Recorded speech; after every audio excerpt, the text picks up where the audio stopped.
There's not infinite people on the planet. There's not infinite money out there.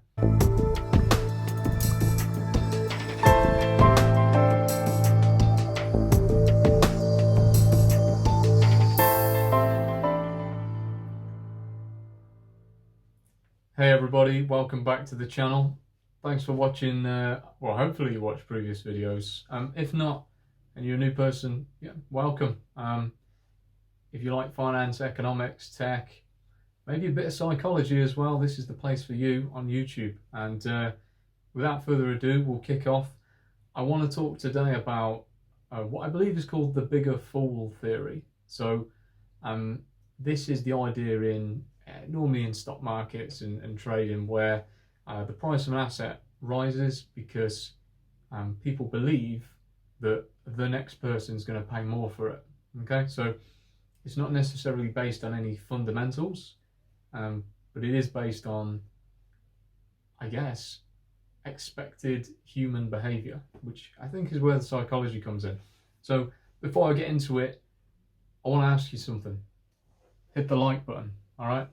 It'd be great for me. But maybe you don't care, in which case, fair enough. Either way, I'll talk about it anyway, to be fair, but it would be better if you hit the like button. So anyway, let's get back into it. So what is it about this that makes people like Warren Buffett, kind of take the mick out of it? Well, here's the thing, right? When there's kind of two types of investors out there, all right? This isn't financial advice. I'm not a financial advisor. I'm just some guy on YouTube talking about stuff that hopefully is entertaining and mildly entertaining, but hopefully educational, all right? It's not very promising.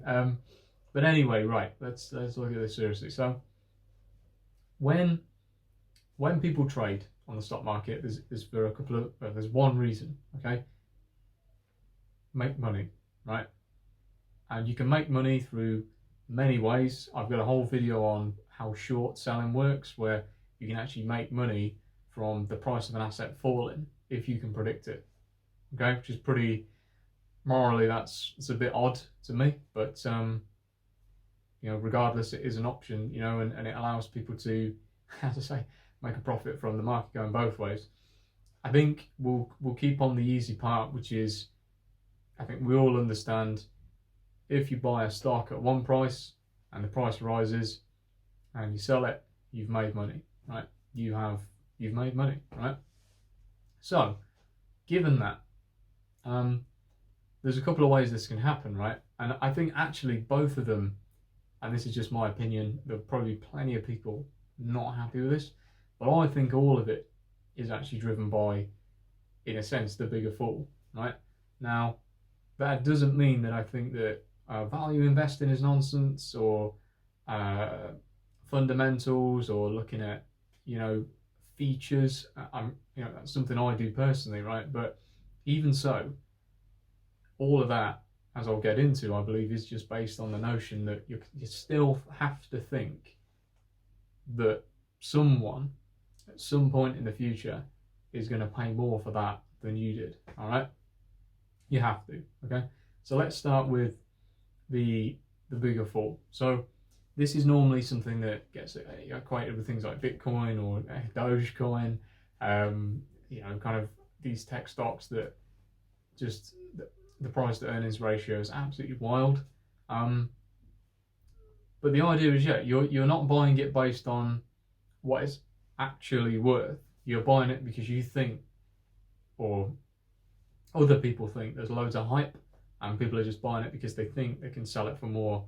Normally in short term, it's normally quite short term thinking, and I think that's where you get this kind of like kind of battle between the two types of investors, right? What does it mean though? Well, if something doesn't have any fundamental value, then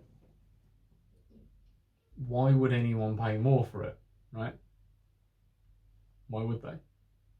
Well, because if they think someone else will. But why would they? Well, because they think someone else will. Yeah, but why them? Why would they do it? Well, because they think that, right? So what happens is people start buying these assets. It could be a stock, could be a cryptocurrency, could be anything, with the mindset that, oh, loads of people are jumping in. It's got to be worth more. So yeah, dive in. And people keep going and going and going, and essentially at some point, the price gets high enough that everyone, all of the underlying value people stopped here. The hype people got to here, and then kind of the last person makes that purchase. I remember through supply and demand, if there's more demand for something than there is supply, the price goes up. At a certain point, that has to end, right? There's not infinite people on the planet.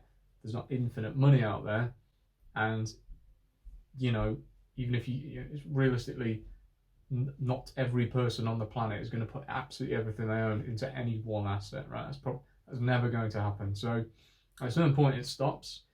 People get the amount of profit that they want. So the more greedy people might be aiming for here, the less greedy people might be aiming for here, and they start cashing out. And all of a sudden, the supply and demand goes from like demand supply to like that.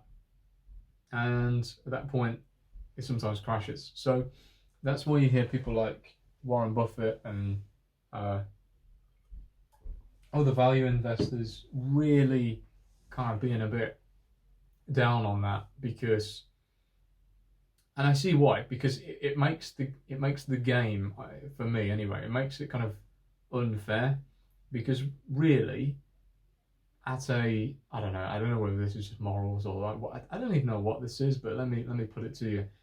The way it would be nice if it worked that, and this is kind of the efficient market hypothesis, kind of,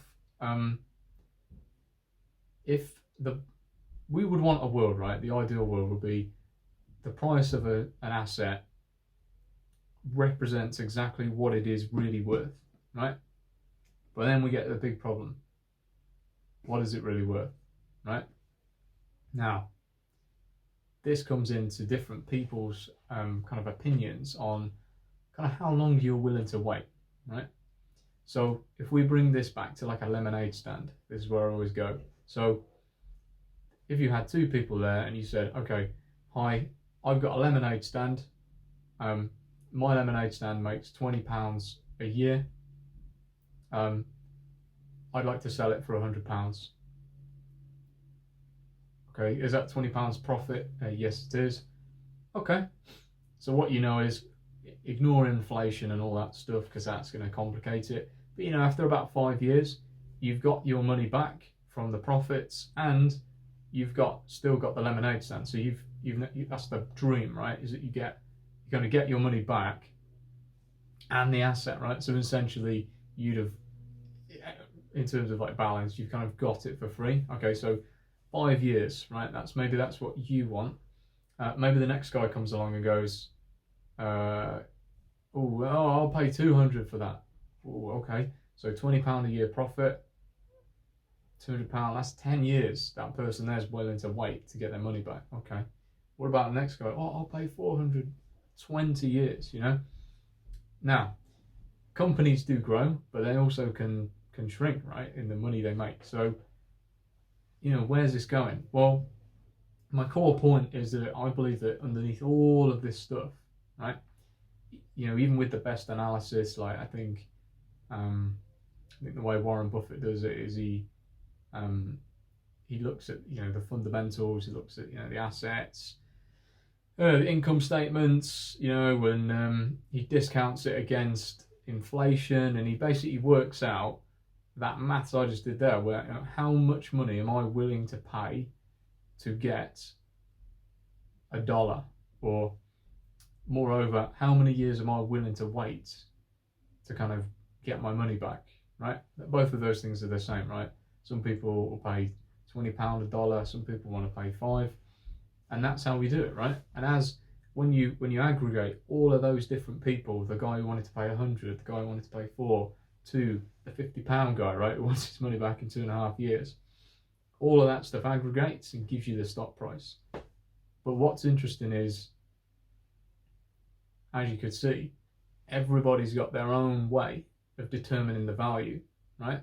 So ultimately, it's just the people. People have to buy it, okay? What I think causes this, this bigger fool theory is that most people probably, when they're buying into hype, are not doing that kind of thorough analysis of, well, how much assets do they have? How much money are they making? How consistently have they made that money? Are they making more money than 2 years ago or less? And so when they're making that stock purchase, if they've not done that kind of analysis, then they're skewing the numbers, right, on what people are trying to buy it for. So you're not allowing the market to, in a sense, you're not allowing the market to properly price it, right? It's just someone thinking, well, I think they'll pay more, so I'll buy it, hold it. And I think that's where you get the tension. So, yeah, we covered a lot in that one. But what I want to leave you with is, no matter what, right? It is all based on people, and people need to buy the thing, hold it, and sell it for more if you want to make the money. But if they want to make the money, all right. As I said, we'll cover shorts again. I can do that. But yeah, if you enjoyed this, leave a like on the video. Helps me out a great deal. I'm an extremely small YouTube channel. Okay. Check out the book. Plenty of links in the description. And you might like my Instagram as well. I post like short things on there, like quick clips, some memes, some sweet memes. And yeah, I think you might like it. But other than that, I wish you a very good day, and catch you next time. Thank you.